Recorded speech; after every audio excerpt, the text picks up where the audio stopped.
Donald Trump this morning, bright and early, of course, on Truth Social, like he always does, wanted to voice his opinions again on, well, Obama. You guessed it, right? Because he absolutely loves and cherishes Obama. So much so that he creates AI generated photos of him in an orange jumpsuit calling for his arrest. Like this is like multiple times he's already done this. He said bright and early at 7:01 a.m. this morning, this is a bad, sick group of people, very destructive to our great nation, caused tremendous damage through weaponization. Do you see how he had to put sick like that? Like people needed to know for sure. Sick needed to stand out. Anyway, he named this the Shady Bunch. There's Obama in a jumpsuit, and there's everybody else. James Clapper, John Brennan, everyone he's accusing of weaponization, right? James Comey, Susan Rice, Samantha Power. You can see it. This is the President of the United States at 7:01 a.m. this morning, Sunday morning. So good morning to you all. Well, once again, we have Donald Trump posting on Truth Social threatening Barack Obama, the former president, as well as James Clapper, John Brennan, Samantha Power, Susan Rice, Valerie Jarrett, James Comey, and Ben Hamad Rhodes. I don't even know who that person is, but okay, whatever. But here's the thing that is just one of the most disturbing parts about this post, is even though it's all AI generated, is that you have a sitting president threatening a former president. Now listen, I'm not the biggest fan of any of these presidents because in my opinion, they're all controlled by a foreign country anyway. Barack Obama was no different. He went and kissed the wall as well. But it is very concerning because what happens is you start seeing a sitting president doing this to former presidents because they want to make sure that they have no political opposition. And that, my friends, is how you slip right into a full-blown dictatorship. If Donald Trump is president again, at some point or another, that ugliness will touch all of our lives. And it will not matter what you look like, how you worship, who you love, or how you vote. If you don't make 6 or 8 or 12 figures, if you're not famous, if you criticize or disagree with him in any way, if he doesn't view you as his equal or relevant to his ambitions, I promise you, he will not think about you when he gets into the Oval Office. Imagine if I had done any of this. Let me just, I just want to be clear about this. Imagine that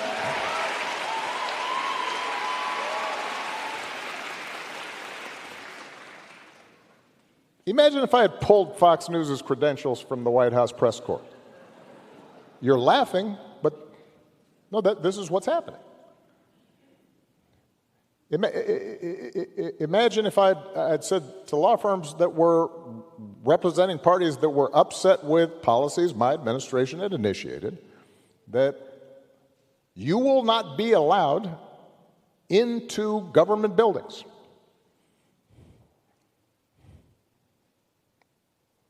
We will punish you economically for dissenting from the Affordable Care Act or the Iran deal. We will ferret out students who protest against my policies.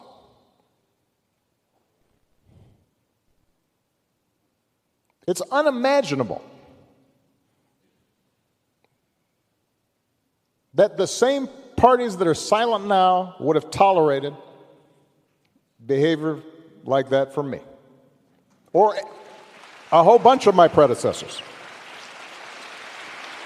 So, and I say this not on a partisan basis. This has to do with something more precious, which is, who are we as a country and what values do we stand for? People make excuses for it. They say, well, he's not serious. He's not. Everything a president says is serious. Everything that somebody who's aspiring to office is listened to. And people make excuses for it. They think, well, it's funny, or it's okay as long as our side wins. And I've noticed this especially among some men who seem to think Trump's behavior of bullying people or putting them down is somehow macho sign of strength.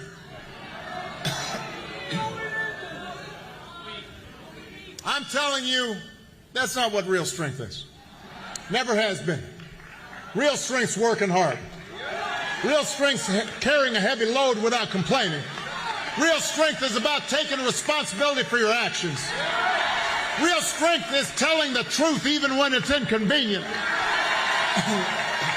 Real strength is about helping those who have less or need some help, standing up for those who can't always stand up for themselves. That's what we should want in our sons and our daughters. That's what I want to see in the President of the United States. That Donald J. Trump keeps going after the former presidents, but he is so particular about President Barack Obama. And we can all agree that Obama gets to represent something that Trump cannot erase. The kind of legacy which Barack Obama had in United States of America during his term, he has created a legacy that Trump cannot even touch. Worse than even I expected, but I did warn y'all. I did. You can run the tape. In Donald Trump's mind, the military does not exist to serve the Constitution or the American people. Like everything else, he thinks the military exists to do his bidding. And he has said that if he's elected, he'll use the military to go after, quote, the enemy within, which he seems to define as anybody who criticizes him. Trump's other big idea is to slap a tariff on everything from food to TVs. Now, almost every economist who has looked at this idea says that won't lower prices, that makes prices higher. Donald Trump's former chief of staff said that Trump told him he wanted his generals to be like Hitler's generals. Now, in politics, a good rule of thumb is don't say you want to do anything like Hitler. But it gives you a window into how Donald Trump thinks. Donald Trump wants us to think that this country is hopelessly divided between us and them, between the quote-unquote real Americans who support him and the outsiders who don't. Donald Trump sees power as nothing more than it means to his ends. He wants the middle class to pay the price for another huge tax cut that would mostly help him. Now, if you challenge Trump on his concepts, he will fall back on one answer. This is blanket answer for everything. Blame immigrants. He wants you to believe that if you let him round up whoever he wants, ship them all out, put together these big detention camps, your problems will be solved. Bluster and bumbling and chaos. We have seen that movie before, and we all know that the sequel is usually worse.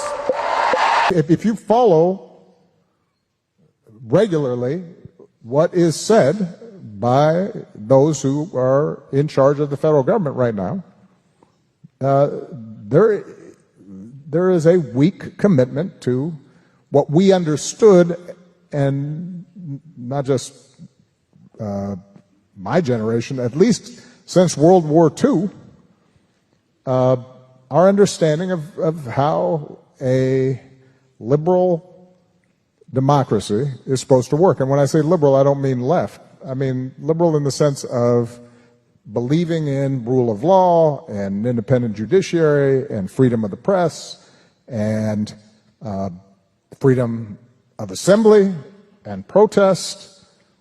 Democracy is not self-executing.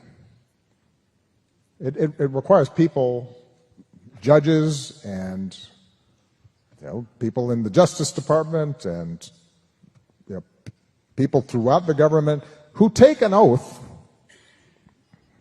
to uphold the Constitution. It requires them to take that oath seriously. And when that isn't happening, we start drifting into something that is not consistent with American democracy. It is consistent with autocracies. It's consistent with Hungary under Orban. It's consistent with places that hold elections but do not otherwise observe what we think of as a fair system in which everybody's voice matters and people have a seat at the table and there are checks and balances and nobody's above the law. And we're not there yet completely, but I think that we are dangerously close to normalizing behavior like that. Like many of you, I've become increasingly concerned about the rising wave of authoritarianism sweeping the globe. We're seeing politicians target civil society, undermine freedom of the press, weaponize the justice system. And no one is being spared. Even countries that thought they were immune from wholesale assaults on democracy now understand we're all part of this struggle. That's an enormous challenge, but it also means we can learn from each other.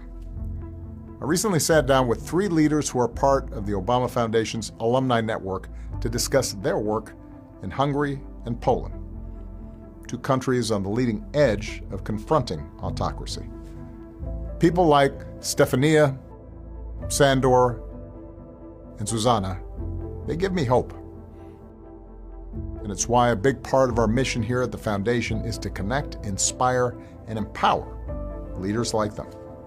All 3 of you have been fighting the good fight and rising up in the face of significant challenges to try to strengthen democracy. And so you're setting an example for all of us in the United States, here in the UK. Democracy is something to be practiced regularly. We need people to be engaged and to be empowered for them to feel the ownership of the country, that it's theirs, right, and not to give it away to someone. And by the way, I'm sorry, gentlemen, I've noticed this especially with some men who seem to think Trump's behavior, the bullying and the putting people down, is a sign of strength. And I am here to tell you that is not what real strength is. It never has been. Real strength is about working hard and carrying a heavy load without complaining. Real strength is about taking responsibility for your actions and telling the truth even when it's inconvenient. Real strength is about helping people who need it and standing up for those who can't always stand up for themselves. That is what we should want for our daughters and for our sons, and that is what I want to see in a president of the United States of America. Trump posts Barack Obama's AI mugshot on Truth Social. So I want to go to the article and read it. It says, President Trump posts Barack Obama behind bars in AI Truth Social post. President Trump wants to see former President Barack Obama behind bars, and now we're seeing how that image might look, courtesy of Donald J. Trump. It says, on Sunday, the president posted an AI photo on Truth Social showing a fake mugshot of Obama holding a nameplate that reads Barack Hussein Obama. It then continues on. Obama is surrounded by other former top U.S. officials, including ex-FBI Director James Comey and ex-CIA Director John Brennan, dressed in orange jumpsuits, holding their own nameplates. Each former official is posing for a booking photo in a Brady Bunch tic-tac-toe grid, which Trump labeled the Shady Bunch. In his caption, Donald Trump called the bunch a sick group of people who have weaponized the government. There's absolutely no love lost between them and Trump. Although in public, Donald Trump and Bam seem to put their differences aside, and the article then goes on to say a few other things there. Donald Trump just posted this AI slop video of him picking up Stephen Colbert from his studio and throwing him in the trash, and I wish I was joking. Back to our final broadcast, ladies and gentlemen.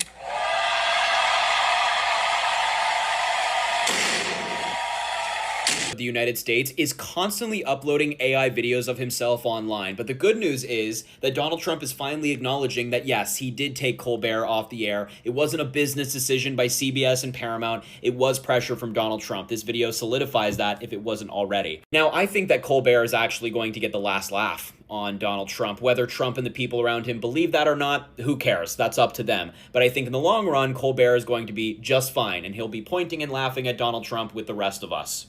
We have some news right now. Donald Trump is now posting images of Barack Obama in an orange jumpsuit on his Truth Social.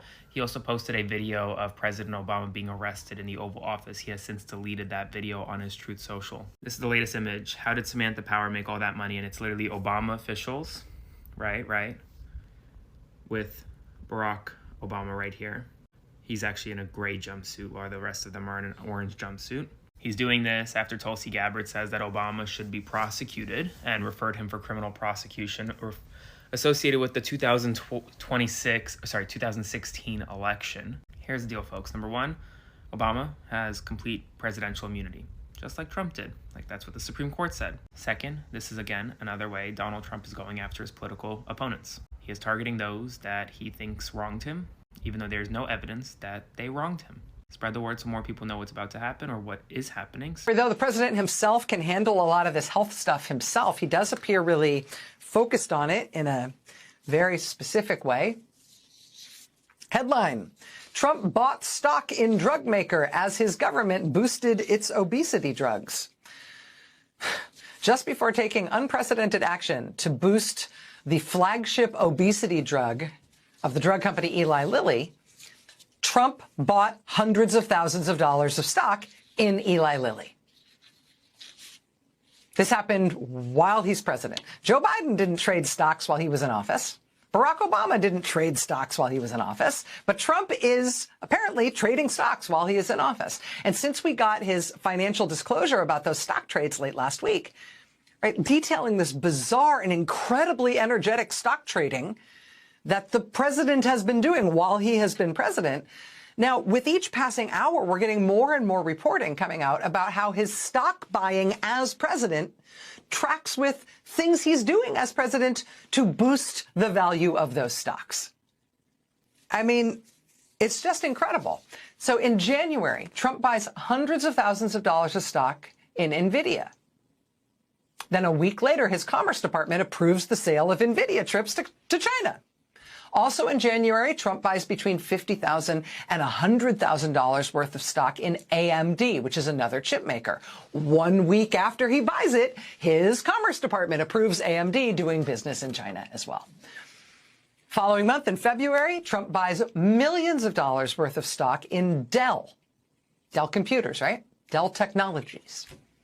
9 days after he buys millions of dollars worth of stock in Dell, Trump veers off script in a speech in Georgia to tell the crowd literally, quote, go out and buy a Dell computer. Then in March, he buys up a whole bunch of stock in a company called Thermo Fisher. Repeated purchases of Thermo Fisher. Judd Legum at Popular Information reports that Trump repeatedly buys up Thermo Fisher stock. And then he goes and visits Thermo Fisher on a presidential visit. And on this presidential visit to Thermo Fisher, he praises the company repeatedly as an incredible company. He says, as president, that he wants other pharmaceutical companies to start working with Thermo Fisher. He buys their stock, and then he goes out and boosts the company as president. And we know that Obama represents something which is so huge. And we see that every time Trump faces pressure or is interviewed or is having any kind of a legal trouble, bad headlines or questions about his behavior, he gets to redirect his attention towards someone from the past. And we know that he talks about Obama because he comes to be the main target because we see that Obama still has influence till date. He's so popular and is the symbolic power in American politics, because we even saw that Iran also wanted to have negotiations with Barack Obama.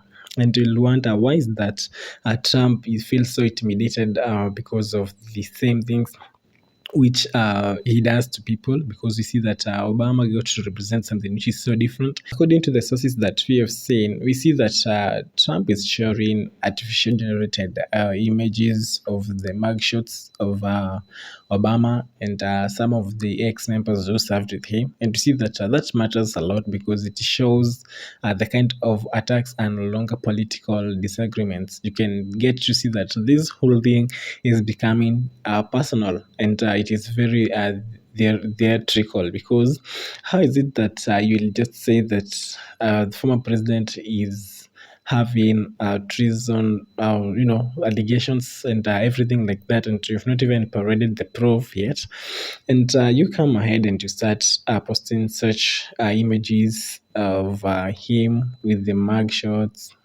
all over the internet. And you know that the internet does not forget. Even if you've pulled it down, people have heard a look at the same. And we can also agree that whatever thing a president does, whatever thing a president has to say, it carries a lot of weight. Presidents don't just get to joke around with the words, because they carry influence. And we see that Barack Obama was also warned about that, because he's saying that these people make excuses about him, that he's making jokes, but you come to realize that depending with the office that you hold, you don't have to say anything, because the goal is not about to debate politics, but the goal is to create a villain for the audience to focus on. And we see that the whole thing gets people talking. And instead of people talking about Trump's own investigation, the court cases, and also the ethics questions, the conversation now suddenly becomes about Obama again, and now that shifts the entire point. Now, when people are really talking about these things, now he's trying to divert them, to divert their attention and everything. And you know that behavior like that, they look like a projection, because in simple terms, projection is when someone causes the other people to feel like exact things which they have been accused of themselves. It's like you've been accused of this very thing, but you direct it to someone else, so that you get to hide in between the lenses, and you hide yourself. So you just take the whole thing, because we see that we've seen Trump has had this kind of repeated calls of the former president, and he's saying that the former presidents were corrupt, they were dishonest, or they were criminals, while he himself is surrounded by investigation. He has a lot of lawsuits, and there is accusations of insider trading involving money, power, wrangles, and also business dealings using the influence of his position. We've seen that he's taking a lot of trades, more than ever. You know, there are sources which are saying that he's even taking almost 40 trades a day, and he's making the inside trade and everything. So the things which he is accusing other people of is the one who's doing the very same things. And you can get that these accusations are so real, but he's trying to divert them. And we see that the sources also argue that there is this whole thing is not just something which is so random, because it is very strategic. If people are busy arguing about Barack Obama being corrupt, they spend less time looking closely at Trump's own problems. We see that he's trying to divert attention and have people talking. So the whole thing, whatever thing he's doing it by design. He knows whatever thing he's doing. And we see that there are also claims that Trump uses social media almost like a distraction, and we see that it is working, because it is a distraction machine. You know, whenever there is a lot of pressure around him, he goes ahead and posts something which is so explosive, something which is so emotional, and something which is designed to dominate the headlines. And we see that the artificial intelligence mugshot fits the pattern perfectly because it instantly triggers reactions online. The way supporters come and defend it, how critics come and attack the same thing, how media outlets talk about the same, and that whole thing goes on for days. And after some time, it comes to realize that in the meantime, serious questions about inflation, about fuel prices, and economic struggles, they are getting pushed into the background because people are focusing on other things which don't matter at that moment. And that's how he gets to keep moving with this time. And before you know it, the time comes to an end before even people talk about trying to impeach him. So then another important point is that from these sources that we're seeing, we see that Trump keeps dragging former presidents into the spotlight because it is easier than dealing with the present day realities. We see that Americans are worried about bills, groceries, rent, the gas prices, and those are real life problems, and people feel that each and every week. But the outrage about the politics and the changes which these now people are being focused to, now instead of asking why is life getting more expensive, why is Donald Trump does not care about our livelihood, we see that people end up being trapped inside another endless political fight about Obama, Hillary Clinton, or any other past administration. And we also see that Trump understands how our digital culture works between these kind of crises where he is at, and he knows better than many politicians because we see that online tension rewards conflict because we see that people become angry, and we see that a normal policy gets to be discussed and it does not go viral. You see that an artificial intelligence mugshot of a former president will do the very work, it will go viral. But when a policy is being discussed, it will not go viral.